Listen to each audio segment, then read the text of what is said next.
Om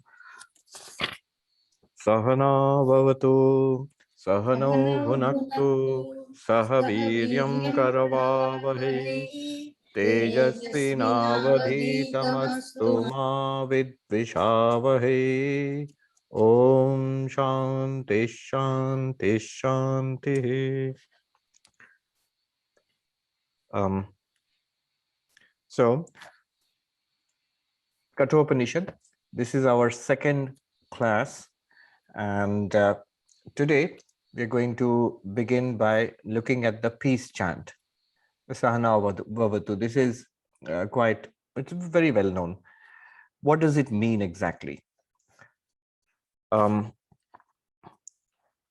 I'm going to explain on the basis of Shankaracharya's commentary.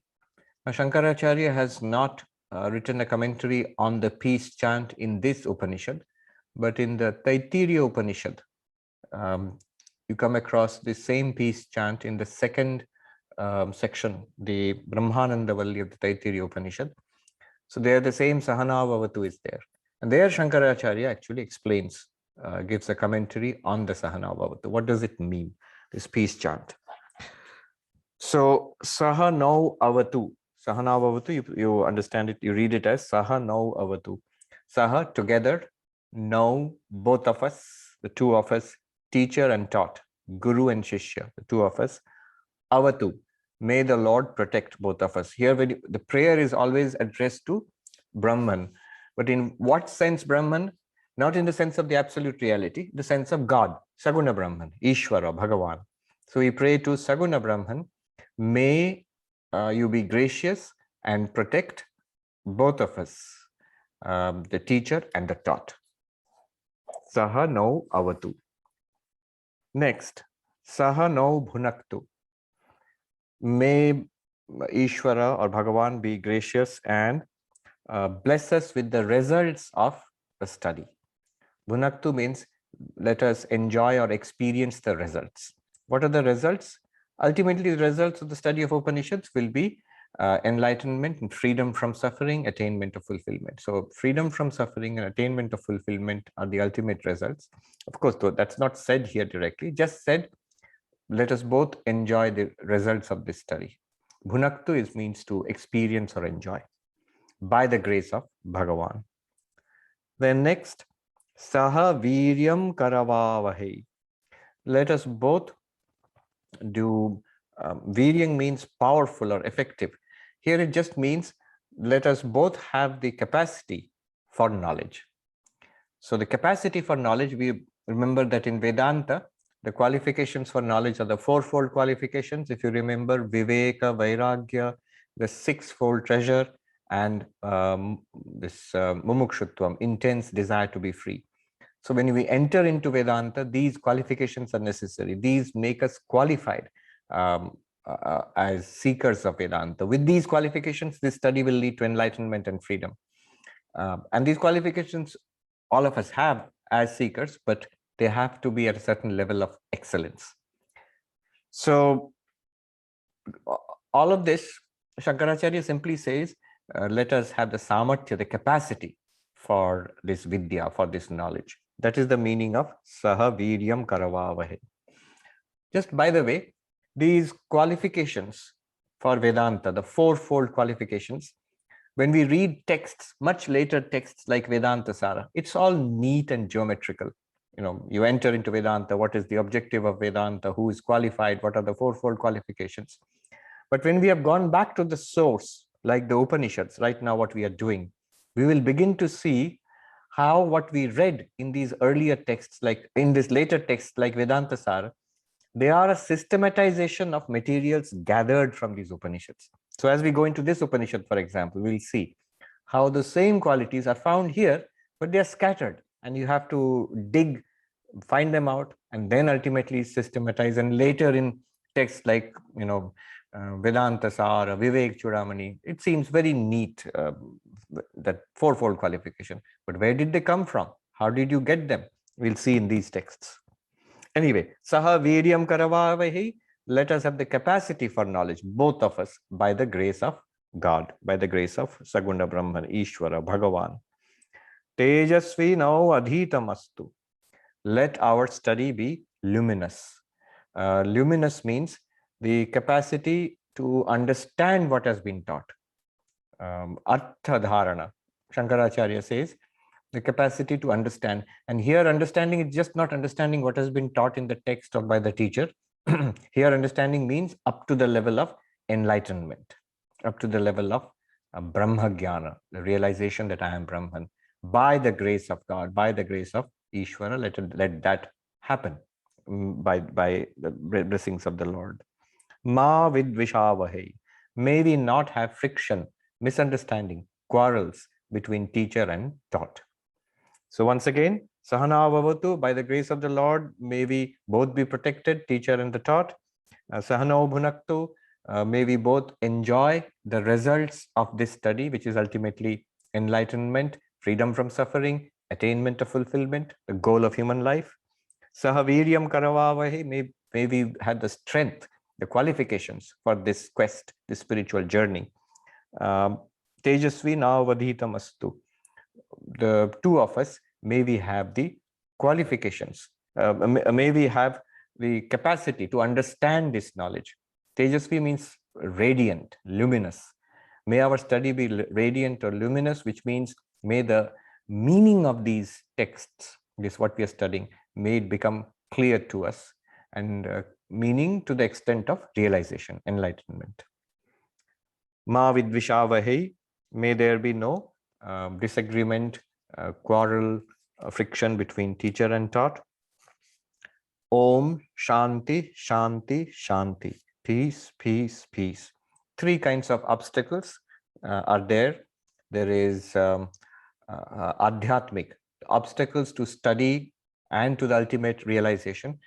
So here specifically it means the study and completion of the text. Three kinds of obstacles may arise. Adhyatmic means related to the body and the mind. So body-mind problems could be ill health, it could be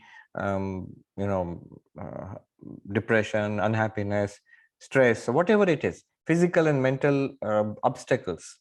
So let there be no physical, mental obstacles. That's the first piece. The second one is adhibhautik, from other beings, maybe the people who disturb you or cause anxiety to you, which may impact upon your study. Let that be also peaceful. And then finally, adhidaivik, natural causes, whatever it is, cyclones or COVID or whatever it is, let nature also be propitious unto us. Three types of possible obstacles. We say that let those obstacles, by the grace of God, the obstacles not be there for our study. So this is the meaning of the peace chant. This is an Upanishad, part of the Vedas. And the Vedas, the mass of spiritual truths revealed to the rishis. As the story goes, at one point it was a mass. Such a huge mass of literature is difficult to handle. So Krishna Dvaipayana, the rishi, he comes and he divides the Vedas into 4 parts. That's why he's called Veda Vyasa. Krishna Dvaipayana is called Veda Vyasa because of that. The one who categorized, classified, or divided the Vedas into 4. Rig Veda, Sama Veda, Yajur Veda, and Atharva Veda. In each of them, they have their ritualistic portions and their Upanishadic or knowledge portions. This particular Upanishad belongs to the Yajur Veda. And Yajur Veda, for certain reasons, is divided into 2 more. Krishna Yajur Veda and Shukla Yajur Veda, the so-called dark and the white Yajur Veda. This Upanishad belongs to the Krishna Yajur Veda.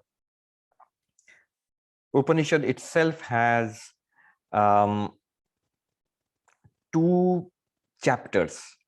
Adhyaya means chapters. So it has 2 chapters. Kathopanishad has 2 chapters.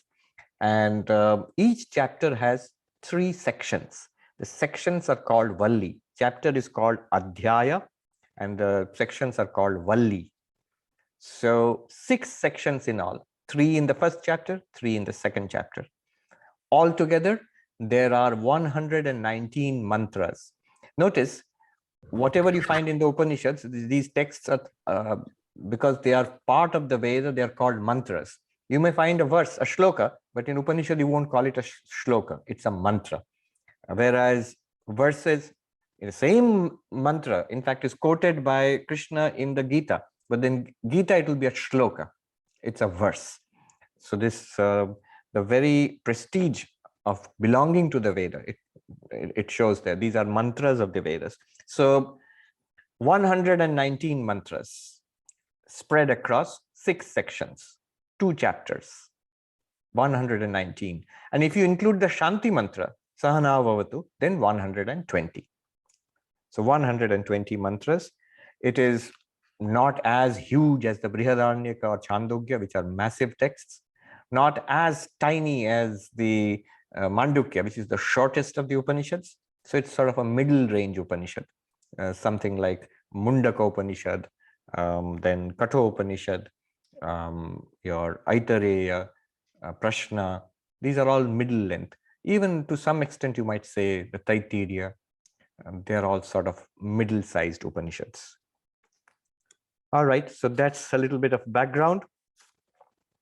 And Shankaracharya has written the commentary, which I'll be using for explaining the Upanishad. What else do I say? All right, so now we are going to start the Upanishad, the first mantra. Now, there is a beautiful way of chanting the Upanishad, and it's done in Belur Math. It's very uplifting, but it requires you to be a little musical. I am not, so I won't even attempt it. I'll just read it out. Chapter 1, Section 1, Mantra 1. Om Ushan Havai Vajashravasa Sarva Veda Samdado Tasyaha Nachiketa Nama Putra Asa. Om, it is well known that in ancient times, the Rishi Vajashravasa or the Brahmana Vajashravasa, desiring the results of the rituals, the fire rituals, performed a fire ritual and gave away all his material wealth.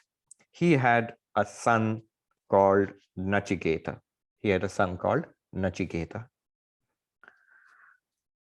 So this is the meaning of the first mantra. So straight away, now we see we have started a story. And you can see the difference between something like Mandukya Upanishad and this one. So Mandukya Upanishad was all business. It immediately got down to waking state, dream state, deep sleep state, and the fourth, the witness consciousness, and a certain meditation using Om, and finished. And the commentary on that by Gaudapada was highly philosophical, very subtle, divided into 4 chapters. 1 chapter to explain the Upanishad itself, the 2nd chapter to prove the falsity of the world using very subtle arguments, the 3rd chapter to prove the reality of Brahman using very subtle arguments, and the last 4th chapter to deal with various objections, different points of view, and all of that. So 4 chapters and all very philosophical, no time for storytelling. But here it starts off with, come, let me tell you a story. So it's very nice. Most of the Upanishads are actually like this. They're always stories. Now, why a story? So, just by the way, someone might wonder, so is it historical? Was there actually a little boy called Nachiketa who went to the house of death and asked these questions? So was there a teacher called Yama, this little boy called Nachiketa? We don't know really. And you'd be surprised. You would expect that a traditional teacher would say, yes, all this is true. But no, a traditional teacher will actually deny it. You know why? Because the moment you say that these are historical figures, then it places the Upanishads and therefore the Vedas in time. Whereas an important thing that the Vedas are timeless. So a traditional teacher will always say this Nachiketa and Yamaraja's the story, the god of death and the little boy Nachiketa, and all the stories and all such stories are just devices for praising, for glorifying the knowledge and teaching. So they are ways of teaching us. That's all. You understand why they are hesitant to say these are historical figures. They don't want it to be like fixed in a particular time. So if Nachiketa was actually a little boy, there must be a time when he was born. And so the Upanishad must have come after him. And all that is completely unacceptable to the traditionalist. All this is Upanishads, part of the Vedas, timeless. Okay, so these are called Akhyayikas, stories which are embedded in the scriptures for a purpose. What is the purpose? We will see.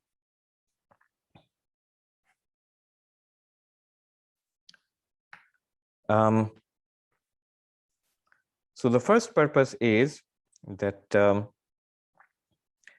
show us certain things. For example, the importance of undergoing so much hardship to attain the knowledge of Brahman. So we'll see later on. The Upanishad will say how Nachiketa goes to the house of death and there waits without food and drink for 3 days, waiting for the god of death to make his appearance to ask the questions, the fundamental questions about what happens after death. So we'll come across this line later on, a little later. Tisro ratrir yadavatsir grihe me anashnan brahman atithir namasya. So the Yama, the god of death, says, O child, honored guest, you have stayed here for 3 nights without food or drink. Now, what does that mean? You have to put up with so much trouble, for so much hardship for in the search for enlightenment.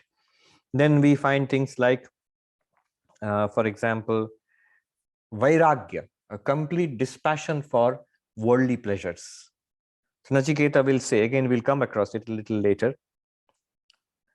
Shwabhava mattasya yadanta kaitat sarvindriyanam jarayanti teja. He will say to Yama, it will come later, that it will say to Yama that all these pleasures of the world, not only this world, heavens, the heavenly world, this earth and the heaven which people go to after death, all of these pleasures are temporary. They are here today, they are gone tomorrow. Not only that, they wear down our senses. Over time, we are worn out, not satisfied by our experiences of life, and we go on to death. These pleasures are of no use to me. Nachiketa will see he's a little kid, maybe around 10 years old, or a little less than that. And he is quite cheeky. When Yama, we will see the god of death will offer him all sorts of temptations, singing and dancing and racing cars in those days, chariots. So anything that a little boy might want, he says, Tavaiva vaha tava nritya gite. The little boy has the audacity to tell the god of death, keep your singing and dancing and chariots. You keep them. I don't want it. I want an answer to my questions. So Vairagya, dispassion. Then the importance of listening again and again, because this is a very subtle teaching. We will see Nachiketa, the Upanishad will tell us later on, Shravanayapi bahubhiryo na labhya. What is not understood even by repeated listening, what cannot be grasped even by logical argumentation. So it is a process which is little difficult. You have to go through that process of Shravana, Manana, Nididhyasana again and again. All those things we'll see in the course of the story itself. Then the fact that by this knowledge, one can attain immortality, one can go beyond death. At this point, you will be saying, all this we know. Yes, we know because we have studied Vedanta Sara and Aparoksha Anubhuti and Drigdrishya Vivek, but where did it all come from? It comes from sources like this. So it is from these stories like this that all these ideas are extracted. So the central idea of Advaita Vedanta, by knowing Brahman, by realizing Brahman, by enlightenment, one goes beyond death. Where did this idea come from? That by knowledge one can go beyond death. Here, Nichayatan Mrityu Mukhat Pramuchyate. It will come again a little later in this Upanishad. By realizing that Atman, one is freed from the jaws of death. It will come. So all of these things are going to be recovered from the story. By realizing the Atman, by realizing Brahman, one goes beyond sorrow. You have heard me say it endless times when I talk about Vedanta. But where did you get it? Where did these ideas, where did we get it? It's not original to Vidyaranya or Sadananda, who wrote the Vedanta Sara, not even original to Shankara, not even original to Gaudapada. It is original to the Upanishads. We will hear soon. Matva dhiro harsha shokau jahati. The spiritual seeker, the qualified spiritual seeker. Literally, dhira means the patient one, the strong one. That one realizes. Having realized, harsha shokau jahati, goes beyond, gives up the pleasure and pain. Goes beyond pleasure and pain. So many things we get from this story. All this Shankaracharya just says, what is the point of this story? The story of the little boy Nachiketa who went to the house of death. The point is, Shankaracharya in his commentary says, Akhyayika vidya stutyartha. The story is for glorifying the knowledge which is going to be set out. What do you mean glorifying? By glorifying, we mean all these things. We learn so much from the story. This and many more things. For example, he says, Shishtachara. Not in this commentary, in another commentary, Shankaracharya says, values which are part of the Vedantic tradition. So the honor, the respect that we give to the spiritual teacher. We consider the spiritual teacher the guru, not just like a lecturer or a professor. Though in Indian tradition, because of this great respect given to the spiritual teacher, the same thing is transferred secondarily to all teachers. So all teachers are highly respected because they transmit knowledge. Because the original idea was the guru transmits this spiritual knowledge found in the Upanishads, which is a saving knowledge, which takes you beyond sorrow, which takes you beyond death, which gives you fulfillment. So we have this Shishtachara means the behavior of the cultured one, the behavior of the person who has these values. What kind of behavior? Will bow down to the guru, will give respect to the guru. This is one thing. So for example, these peace chants which are done, or in the later text, you will see there's this Mangalacharana, an auspicious chant at the beginning of the text. Every text had it. Vedanta Sar had Akhandam Satchidanandam Avang Manasagocharam, if you remember. Then Aparokshanubhuti had. So these traditions are inculcated. So now you are praying for protection, that our study may be effective, that we may have the qualifications for the study, the obstacles may not come. Now one might say, all right, pray silently, pray in your mind. Why do you have to chant it together? So chanting it together means the teacher is teaching the disciples. This is a value which is being transmitted, and I am doing it, you do it too, and you teach it to those who will come after you. So this is called Shishtachara. The values of the cultured one, of the person who is part of this tradition. This also we learn from the stories, the behavior of Nachiketa, and so on. The importance of Shraddha, we'll see immediately it will come. A faith in what the text is saying and the teacher is saying, and a faith in oneself. All of that goes together, faith in oneself. Now, Swami Vivekananda said the first thing which is necessary is a faith in oneself. I must believe that I can do it. Others before me have been able to do it. I too can do it. Most teachers talk about a faith in God. I was just thinking that what is the relationship between faith in God and faith in oneself? And I found it in a writing of Mahatma Gandhi. He says only those who have faith in themselves can truly have faith in God. Those who truly have confidence in themselves can confidently believe somebody else can believe God, for example. So it's a very good connection. Faith in yourself first, and then faith in God. All of this is Shraddha. Shraddha is translated as Astikya Buddhi. Astikya Buddhi means the conviction, it is so. There is something there in all of these teachings. There is some higher reality. I have I don't know it yet. I'm not enlightened yet, but I have that much faith that is there. But I have also faith in the text. I have faith in the teacher. I have faith in myself. Very important. You'll see Nachiketa the boy will show that he has faith in himself, and that I can do it. I can become enlightened. What Vivekananda did, I also can do.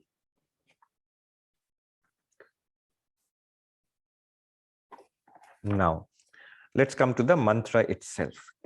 So what I was telling you right now is importance of the story. By the way, the story will go on and on and on. So you'll see the first section and part of the second section is all the story. Then the teaching will start a little later. But the story is not just like a story. You have to go through it. You have to pick up all these valuable gems, which later become part of the system of Vedanta. They all come from here, from this one and from other Upanishads. We'll see. We'll keep coming across similar teachings. But the actual teaching of Vedanta will start later. It's something like Bhagavad Gita. If you see the Gita, the first chapter is just the background, Arjuna's problem. Actual teaching by Krishna starts in the second chapter, and that too in the 11th shloka of the second chapter. And Shankaracharya is quite impatient there. He has written his commentary on the Gita, but he gives an introduction to the Gita. Then he completely ignores the first chapter. And he ignores part of the first 10 verses of the second chapter also. And then when the teaching starts, 11th verse of 11th shloka of second chapter, Shankaracharya then starts his commentary also. Here Shankaracharya is not so impatient. He gives a fairly good commentary on the story itself. All right, let's start the story. What is this story? Ushan Havai. So this Havai, these are called these indeclinable participles. They talk about an ancient time, a very old time. It was so. So goes the story. In very ancient times, what was there? Vajasravasa. So Vajasrava is the rishi. Literally the meaning of the name, and we get this from the commentary, is the Vaja means annam. Literally, it means rice or food, but it also means material possessions. And Shravaha is fame. So the fame gained by giving away, donating or giving large quantities of food or just material possessions, including food. So the person who is a top donor. Every university is very aware. Top donor. So Vajasravasa is a top donor. Literally the name means one who is famous for donating material possessions, precisely rice or food. And Vajasravasa is the son of Vajasrava.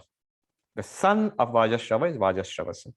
Or Shankaracharya says it's just a name. So it could be a person who is famous for giving away everything, and we'll see why he's saying that. We'll see this person gives away, donates.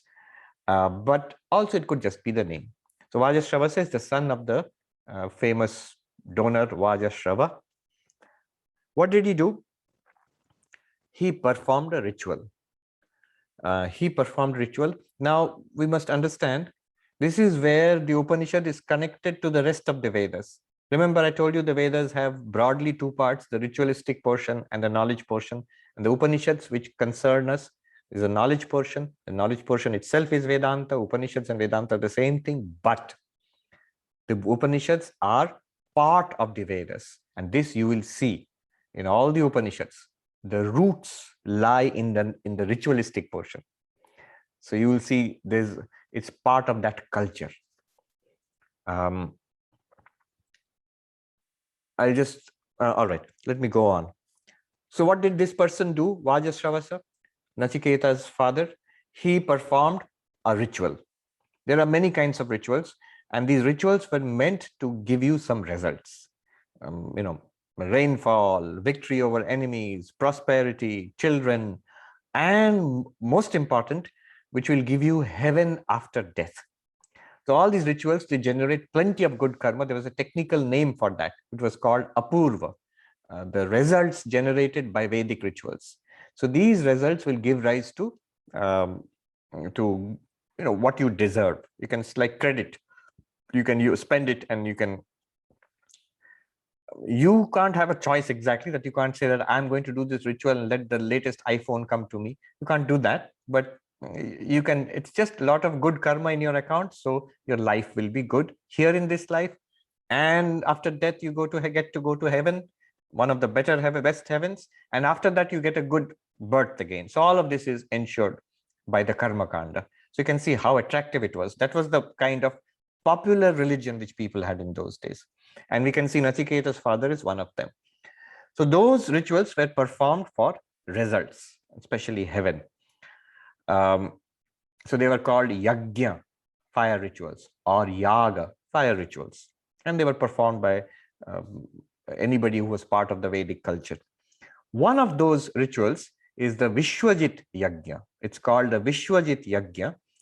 And the speciality of this yajna was that after the performance of the ritual, you would give away, you would donate all your possessions, all your material possessions to the priests and everybody else who has come to the fire ritual. It's a big affair. You invite many priests. So you give away all your possessions to them. It's part of the ritual. In fact, all of these rituals, dana, that means you give some gifts to the priests who have come.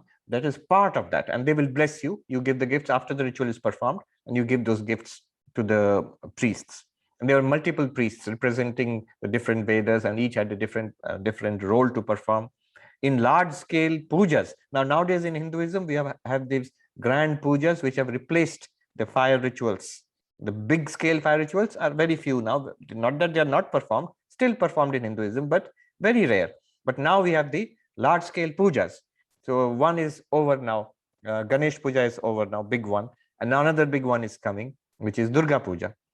And in part of them, you will, as a part of these big pujas, you will find a small or one homa, one fire ritual also will still be performed. In those days, that homa, the fire ritual, yajna or yaga, was the main ritual to be performed. And always as part of that, there was some donation to be given, some gifts to be given, especially to the priests, the brahmanas who came and performed it on your behalf.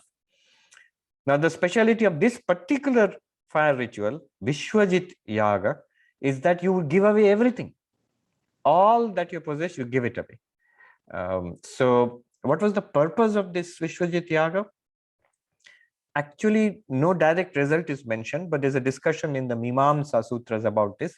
And the point is that this yaga, you would perform it to go to heaven after death. There are others also like this. This was also specifically for going to heaven. Now, these rituals in those days and today also, all the rituals in Hinduism can be performed in two ways. The primary way is I do it because I want something. I do it because I have a desire. Performing the ritual with desire. This is called sakama karma or kamya karma. Sakama karma or kamya karma, with desire. What is my desire? I will go to heaven after death. But there's another way of performing these rituals, which is without desire. Why would you perform the rituals or pujas without desire? We do it. Most of you who are do some ritual or worship, you do it actually. The second way is performing it just for the blessings of God. I am a spiritual seeker and I need the blessings of God, of Brahman, Bhagavan, to go ahead in my spiritual path for purification of the mind, for devotion, for knowledge, for all of these things which I am seeking. I am seeking something. I'm not seeking anything worldly. Why am I not seeking anything worldly? Because the path I'm walking on, the path of enlightenment, requires me to turn away from these worldly projects. So I am seeking enlightenment, but for that I need something. I need peace of mind. I need a good character. I need strength of mind. I need devotion. All of these things I pray for. This is called nishkama, without desire. You might say, but you just said you have desires. So Sri Ramakrishna solves it beautifully. He says, desire for God is not to be counted among desires because it destroys all worldly desires. Rituals can be performed without worldly desires. If you are a spiritual seeker, you are performing them, then the result will be chitta shuddhi, purification of the mind. And this is not odd. Most of us, when we are doing rituals, so sadhus, devotees, when we go to Ganesh Puja, Durga Puja, what do we pray for? We pray for devotion. We pray for viveka, vairagya, dispassion for the world. We pray for the welfare of the world, not just my welfare.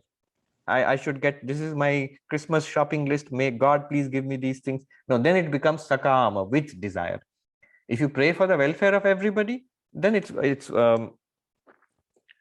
it's without any desire then.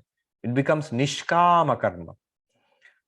If you remember, it might be faintly familiar from the beginning of the Vedanta Sara. Vedanta Sara says, you give up all kamya karma. The qualifications for being an aspirant is that for a spiritual seeker, a Vedantin, is you give up kamya karma, give up karmas, rituals which are motivated by desire. And you may perform the karma for chitta shuddhi, for purification of mind, which is very necessary for Vedanta, for getting the fourfold qualifications. Now the question arises, so Nachiketa's father, Vajasravasa, what did he do it with? Did he have a desire, or was he going to become, was he trying to get enlightened? He had a desire. Ushan means, he says, with desire. Kamayamana, Shankaracharya says in his commentary, he wanted something. What did he want? We know from the context, he performed the Vishwajit sacrifice, whose goal is heaven. So he wanted to go to heaven. Perfectly common kind of understanding in those days. I will perform this ritual and I will go to heaven.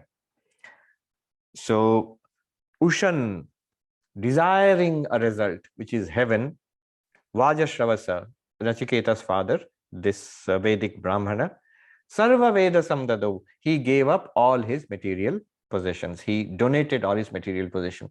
That is the clue which tells us he performed the Vishwajit Yaga, not something else. So he performed the Vishwajit sacrifice. Now, we might ask, okay, so Tasyaha Nachiketa Nama Putrasa. He had a son called Nachiketa. This is the beginning of the story. Next mantra. Tamha Kumaram Santam Dakshinasu Niyamanasu Shraddha Vivesha Somanyata. When he was a little boy, Nachiketa being a little boy, when he saw that all the possessions being divided among the priests and the priests taking away their portions, he saw something which aroused his faith, his Shraddha in himself. And he spoke, he thought something. What he thought, we'll see later. So what is the meaning of this mantra? The boy, Kumaram Santam. At that time, he was a little boy. Kumaram Santam here means, little boy here is below the age of 5. The classification is Shishu, child, little boy or little kid. And then from 5 to adolescence, 10 years, 11 or 12 years, before becoming an adolescent or a teenager, you are, it's called a Kumar or Kumari, a boy or a girl. And after that becomes Yuva or Yuvati, a youth, a young man or a young woman. So what age was Nachiketa? He was pre-adolescent. Shankaracharya makes that point. He was pre-adolescent, he was a little boy. Dakshinasu niyamanasu. When he saw the priests carrying away the dakshina, the things given away by his father, who was supposed to give away everything, he didn't actually, but we'll see that. And Nachiketa, seeing what his father was doing, his faith, where did that faith come from? Because he is brought up in such a family, he has seen the whole Vedic culture, he has studied, he's studying, obviously, he's still a kid, and he's seen the rituals being performed, he knows what should be done, and he sees what his father is doing. So the sense of right and wrong comes up, and kids can be very forthright. So he's going to tell his father, what you're doing is wrong, you're cheating. So manyata, he thought to himself. What did he think? So this Shraddha Vivesha was filled with Shraddha, with faith. This is Swami Vivekananda loved the Kathopanishad. One of the reasons was this one. For many reasons, it was his favorite Upanishad. But this Shraddha, the faith, he wanted everybody to have that kind of faith. He says, no spirituality is possible without that faith in oneself. That it is true, I have the highest, noblest goal in life, and I can do it, I shall pursue it. That is the meaning of my life. That shows what great esteem one holds oneself in. One considers oneself fit for God realization, for enlightenment, not anything less. So that means you have a great respect for yourself. So that is Shraddha. This is the highest self-esteem. And in Krishna also, in the Bhagavad Gita, he scolds Arjuna. Klaivyam masma gamah partha. He says, don't be in this paralyzed, neutered in this way. Oh, Arjuna, you're a great warrior. Stand up and fight. Do your duty. You want to become enlightened, then you have to get up and be up and doing. Whether you want to be a great warrior and win the kingdom, then you have to be up and doing. You want to enjoy something in the world, achieve something, you have to be up and doing. You want to become enlightened and free, even more so. You can't be paralyzed like this. That was just the opposite of Shraddha. And Krishna wanted Arjuna to awaken that Shraddha. Basically, in positive psychology, they put it in a very simple way. Nothing is going to work for us until we make up our minds to change. All this psychology, spirituality, everything will begin to work for us if we make up our mind, I'm going to change my life. I am going to make a difference in my life. So this willingness to change is crucial, and this must first come from us. If I make up my mind, this is the way it is going to be, nothing more is going to happen, then it's done for. There is no possibility of anybody helping us. I have given this example of the difference between Arjuna and Duryodhana. In the Mahabharata, the hero is the Pandavas, and especially Arjuna, the great archer and warrior. Duryodhana is the villain. Now, it's an interesting thing that, one might say that the great war was fought. Why did Krishna teach all this wonderful wisdom to the hero? Arjuna was already a good guy. If he had gone and taught it to the bad guy, to the villain, to Duryodhana, then maybe there could be, war might have been averted if he had converted the bad guy into a good guy. Krishna actually tried. You know the story of the Mahabharata. Krishna tried. He went to Duryodhana, tried to convince him that what you're doing is wrong. What you're doing is not dharma. This is dharma and this is adharma. This is right and this is wrong. And you know Duryodhana's response to it, classic response. He says, and it's psychology. He was honest. He said, Janami dharmam, natyame pravritti. I know what is right. I know what is wrong. You don't have to tell me what is right and wrong. I know I'm doing wrong things. I know I'm not doing what is right. I know I'm doing what is wrong. See, right and wrong is not my problem. Then what is your problem? I know what is right. I don't feel like doing it. Natyame pravritti, so honest. I don't feel like doing it. I know what I'm doing is wrong. I can't stop myself from doing it. Why can't you?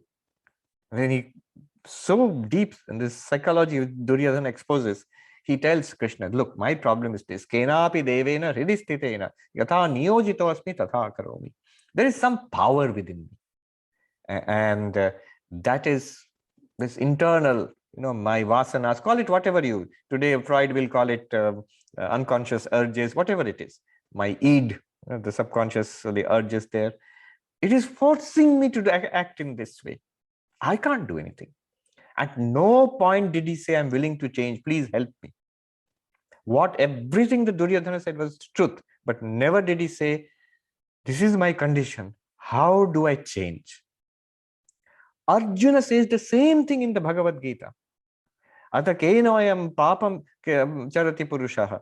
Ata kena prayuktayam papam charati purushaha. Forced by what force?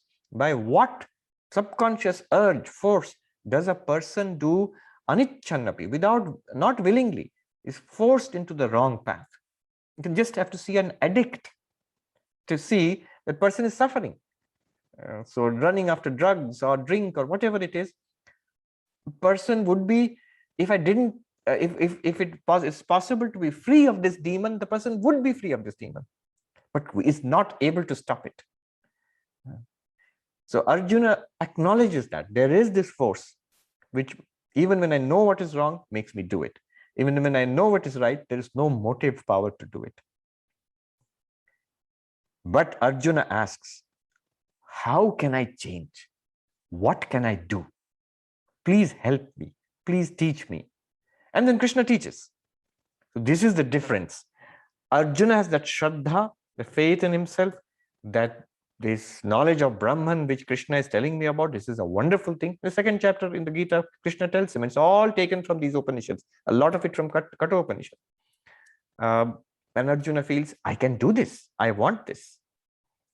Duryodhana has no interest. He is okay with continuing the way he's continuing. So this Shraddha, it entered into Nachiketa. Then what did he see? Why did he react in this way? So here you see humor. No, it'll come next. Something like Mandukya Upanishad, you see in contrast, no stories, and also singularly humorless. It's a very serious kind of Upanishad. Now you will see funny stuff coming up next.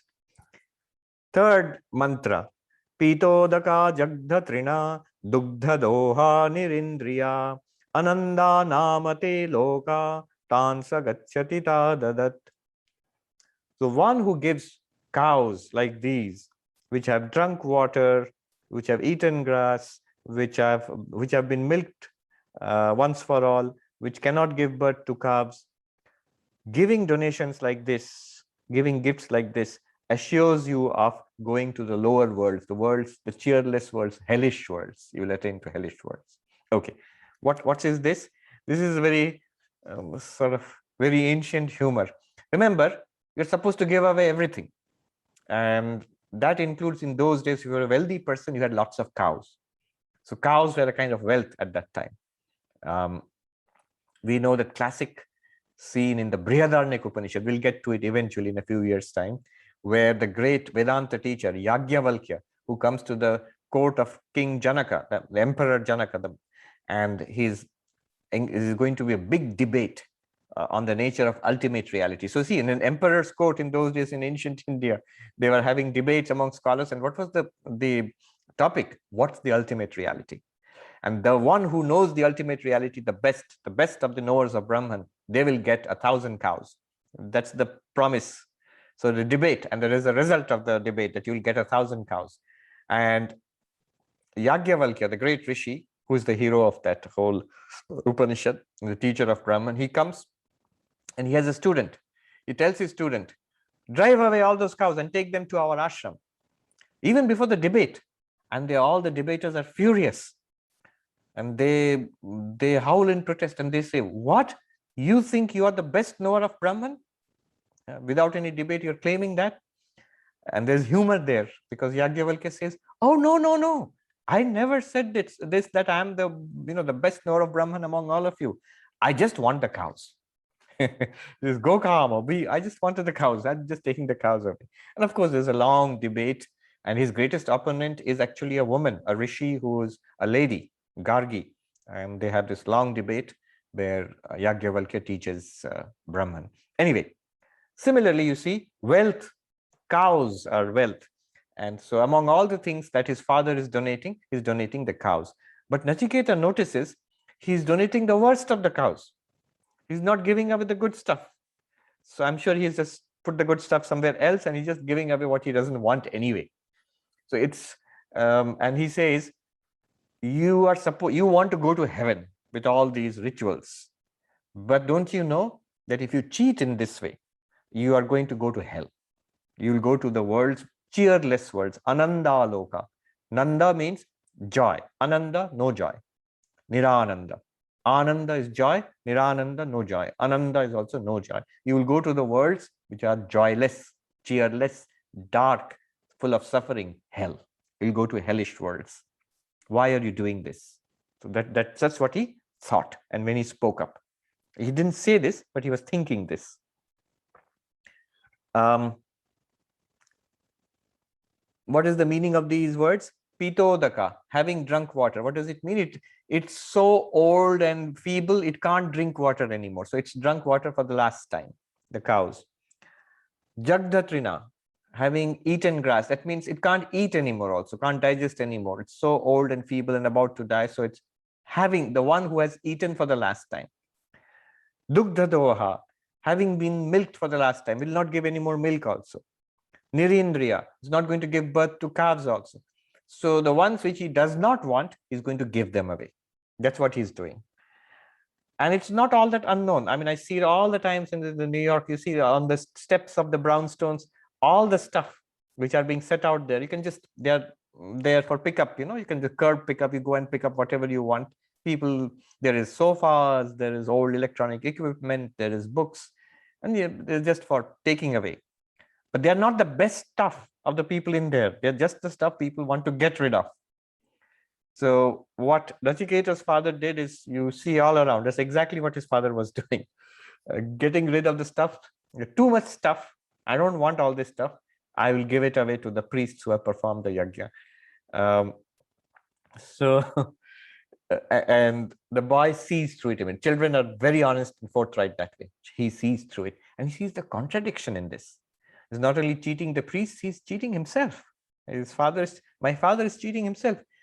Isn't it supposed to take him to heaven? Doesn't he know that if he gives away these, I know he's got all the nice cows hidden away and all the nice stuff here hidden away. He's giving this stuff away, he'll go to hell.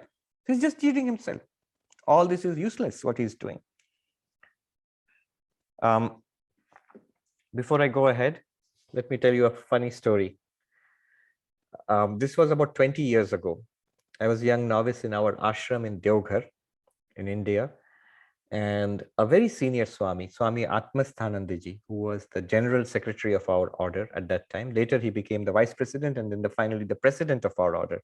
He was the 15th president of our order. So he had come to visit. And you can imagine, the general secretary of the order is like the executive head. It's like this, the CEO of a multinational corporation. So if the CEO comes to visit a small little out of the way branch, like everybody is, it's unforgettable occasion. He might come once in 20 years, 50 years maybe. So it was a great thing for us to have him there. And we had planned so many things. One of them was a dramatic performance by the school kids. The school boys were going to perform the Yama Nachiketa dialogue, this whole story. They would perform on little kids, they're all Nachiketa's age, 8, 9, 10 years old. And they're going to perform it on stage in Hindi. And the important mantras, the crucial ones, would be chanted in Sanskrit by the one Swami. Said he will do the chanting of the difficult mantras in Sanskrit from the background with the harmonium singing in the difficult tune. And the rest of the dialogues would be in Hindi. And one of the Swamis, who has passed away since, he fancied himself to be a great theatrical director. He wasn't, but he thought he was. And so he wanted to direct the whole theatrical performance. So the great day arrived. The senior Swami was there. We were all youngsters, young monks, and all the kids were there. Their parents had come. The teachers were there. So one evening, a huge thing. And there were maybe 500 people in the audience. And the kids went up there. The beginning to end, the whole thing was a disaster. I mean, it was just fell apart from the very beginning itself. The kids hadn't memorized their lines properly. And when at the crucial moment, like Nachiketa, the little boy is going to ask the great question about what happens after death. Those are going to be chanted in Sanskrit. One Swami had volunteered that I'll be standing by from behind backstage. I'll, with the harmonium, I'll sing the Sanskrit mantras. So just at that time, the kids are there. There's one little boy dressed up as the god of death. And one little boy dressed up as Nachiketa, and they're going to say, I have this question for you, these questions. And they look back at the backstage, nothing is happening. And I was there in the backstage. We are running around. Where's that Swami? You're supposed to see. At that moment, he has chosen to go to the toilet. So you could hear the booing and the laughter from the crowds. And so one after another, it was just, I still remember, it was a horrifying experience. And when the time came, the first question was 3 questions. Nachiketa got 3 boons, so he asked for 3 boons. And the final one was the question, which led to the whole Vedanta teaching. So first boon and the second boon, then the king of death asks. You could see the kids themselves were flustered, they knew it was going very badly. So the king of death asks, ask for your 3rd boon, oh child. And somebody from the audience, there are a lot of boos and catcalls. Somebody from the audience said, tell him I don't want anything more. We will be spared this torture. So it will bring this thing fast to an end. So it ended finally. And while everybody was, the parents and teachers enjoyed it. Little kids, so it was all fun. So when they were leaving, and the crowning thing was, this Swami, who was the director of this disaster, he had the the guts to go up to that senior Swami, Atmasthanji, and ask him, so Swami, did you like it? How was it? And the Swami, who was known for straight speech, he didn't mince his words. He glared at the director and said, it was horrible, and stomped out. I still remember. So that was the story. Now, should we go on to the third mantra? Let's do that. I'll take the comments. I'll just read out the third mantra. What did he actually say to his father, the little boy? He thought this, and then what did he say to the father? Sahovacha pitaram tata kasmai mam dasyasiti dvitiyam tritiyam tam hovacha mrityavetva dadamiti. He said, he spoke thus to his father. O father, to whom will you give me? Asked, his father was silent. He asked a second time. He asked a third time. Whom will you give me to, Dad? And then his father shouted back, Tam hovacha mrityavetva dadamiti. I'll give you to death. So the idea here is that he asked this short question. You are supposed to give everything away. I'm your son, so give me away too. So it was a pointed question, and his father knew. So his father kept silent in annoyance. But the boy is a little boy, so he's persistent. He asks again, so whom will you give me to, Dad? Whom will you give me to, Dad? And his father says, like today somebody might say, go to hell. He says, go to the house of death. I give you to death. And of course, the next part of the story will be that the little boy goes to the house of death, and then the whole story starts. So this is the background. Now, quickly, I'll go through the observations and comments. Shanli says, how does one get fulfillment in life? Is perfection a state of mind, or is it possible in life because no one is complete? How do we know where to stop to fulfill our desires? First of all, fulfillment does not come from fulfillment of desires. That's the great insight, not only of Vedanta, of every religious tradition, every spiritual tradition in the world across. The pursuit of worldly goals will not lead to fulfillment. The pursuit of the limited will not lead to unlimited freedom, unlimited fulfillment. It won't happen. Then we have to look to spirituality. Spirituality promises fulfillment. So where can we get fulfillment in life? Through spirituality. In Vedanta, it's very clear. Through the realization of what we are. We are infinite. By realizing our own infinite nature, infinite existence, consciousness, bliss, when that becomes clear, we are fulfilled.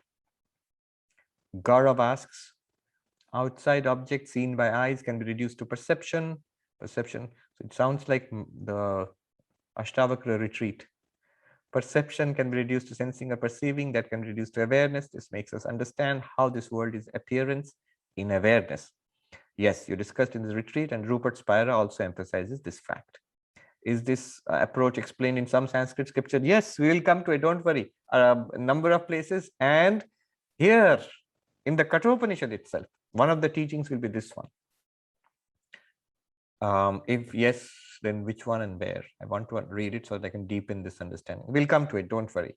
It is in fact there, either directly or indirectly, in fact, all of the Upanishadic teachings.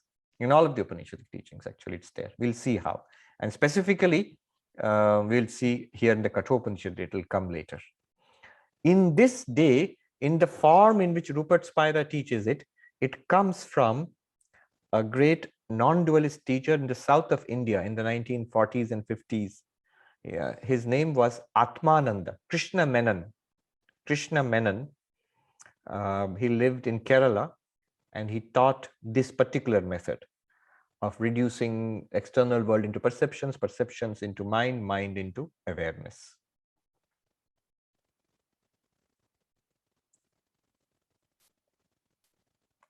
Jayashree says, what is the difference between Vedas and Puranas? So the Vedas are the original scriptures. The foundational, original root texts of Hinduism are the Vedas. There are 4 in number, and we talked about it. What is the structure? The Karma Kanda and the Jnana Kanda. And what we are studying here are the highest teachings of the Vedas, the Upanishads, final teachings. They're found in the Vedas. The Puranas are later texts, and they are actually composed. They are not supposed to be eternal wisdom seen by the rishis. No, they are actually composed by the rishis with the idea that what is taught in the Upanishads, the same ideas can be conveyed to the masses in a much easier form through stories and moral teachings. There will be a lot more, much more stories. I mean, Puranas are full of stories of gods and goddesses. They are not meant to be factual. They are meant to be, they are meant to convey a certain message. And the central message of the Puranas is none other than the central message of the Upanishads. The Upanishads are the authority for the Puranas. And today in Hinduism, we worship God in so many forms. You know, Ganesha, Durga, who's come, the Durga Puja is coming, Shiva, the avatars, Rama and Krishna. All of those, they are Puranic. They have, some of them have roots in the Vedas, but in the full-fledged form, you know, all the stories we know about them, now they're made into television serials. They're all based on certain Puranas. Sean Lee, does heaven exist? How can you convince a non-believer in heaven or hell? A non-believer, you can't convince of heaven or hell. Heaven or hell are matters of faith. And they exist in this sense. If you want to look at it logically, if we do exist after death, and that sort of understood that we do exist after death, that's what Nachiketa will ask the god of death, what happens after death? If we do exist after death, we must be existing in some state, in some environment. That environment can be nasty, which is hell. That environment can be very pleasant, which is heaven. And those are all temporary. Just like this life, those existences are also temporary. It's cyclic. It goes on coming and going. And it's a, yes, it's a matter of faith. But the beauty of Advaita Vedanta is, as we shall see, ultimately heaven, hell, all those are secondary. Ultimately, it's a question of realizing who or what we are here and now. This is called Sadhya Mukti, direct liberation. That's what Advaita Vedanta teaches. That's the difference between it and the dualistic religions, which talk about going to heaven, a post-mortem, you know, the results of religion or spirituality will get after death. Notice the great ritual which this Nachiketa's father was performing. When will he go to heaven? After death. And that's the belief. So if you are a good devotee, you will go to the heaven of your choice, you know, to the deity you are worshipping after death. But Advaita Vedanta says enlightenment is to be achieved here and now. And that's far, far higher than any kind of attainment of heaven. Rodrigo says, Nachiketa's father was double cheating, not only was giving away, not giving away everything, he was giving away that part of the wealth that was already spoiled. Yes, that's true. And triple cheating also, because he was cheating himself. He didn't know. And one thing I didn't mention is these rituals, the fire rituals, yagas of the Vedic times, down to the pujas which we perform today. There is one principle. All of these principles comes from the Vedas. One principle. If you do these rituals with desires, then it has to be done perfectly. If you don't do it perfectly, you will not get the results, and you may get negative results also. So clearly this man was not doing it perfectly, and he would not get the results. Nachiketa is absolutely right. You will not get heaven because you are basically cheating yourself. Not only cheating these priests, but you're cheating yourself. Sandhya says, surprised to see why Rishi is seeking for Swarga and not becoming a mumukshu. Yes, Shankaracharya points out that his father was a seeker of results. Nachiketa's father was a seeker of results, of Kamana, and not he was not qualified for Brahma Jnana. He was not seeking enlightenment. And this was very natural. In those days, the majority were like this. And that's not so different at all today. And today also, the majority who go to temples, churches, who perform rituals are for the fulfillment of desires in this world, or less now for going to the other world, because many people don't believe in it, but they want results in this world. Don't think of his father as a particularly great rishi. So he was a very religious, a very, what you might call a very devout person in the sense of a conventional ritualistic religion. And there are many, many such people even today. And clearly at those days, they were even more number. Sri Ram says, just as you explained the meaning of the term Vajashrava, is the meaning there to Nachiketa? Yes. Is there a meaning to Nachiketa? The best thing is to take it as just a name. And it's still a very popular name among Indians for boys. Boys are called Nachiketa. Many people have that name. But there is a discussion among Pandits. What does Nachiketa, if Nachiketa were to have a meaning, what meaning would it be? One meaning is, I do not know, or I do not have knowledge. So I'm like a seeker of knowledge. That it's a sort of etymological derivation from the roots from which the word Nachiketa has been made. I didn't go into that. There is a discussion about it. Siddharth says, did Nachiketa's father send him to death to see if he would be afraid or help him to overcome the greatest fear, that of death? No. The commentary makes it clear his father was just annoyed. He was furious with Nachiketa because he was being impertinent, that's one, but also worse. You know, what kids do, I've done something wrong and I know I've done it wrong. And if you point it out, especially in front of everybody else, so I'm bound to become furious. That was the source of his fury.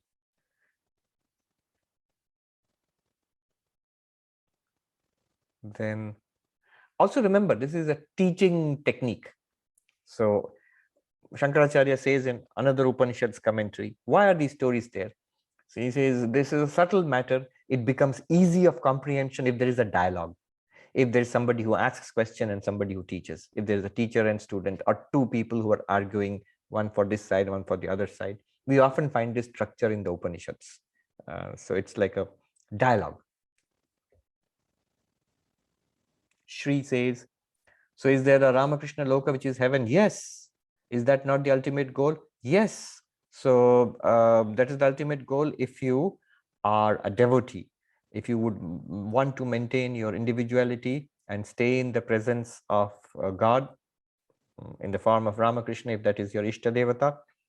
So that would be called Salokya Mukti. These are Vaishnava Muktis. Vaishnavas have a very well developed categorization of different kinds of heaven and different kinds of liberation. So what you're talking about is that. Advaita Vedanta goes much farther. It says it's not a question of going anywhere to this loka, that loka, even to the highest heaven. So Ramakrishna Loka would be equivalent to Vaikuntha, Kailasha, Goloka, the Christian heaven or the Islamic heaven, Brahma Loka in Vedanta, the highest possible heaven. But Advaita Vedanta says, why even that? Realize you are Brahman here and now and be free. That's what the teaching will be.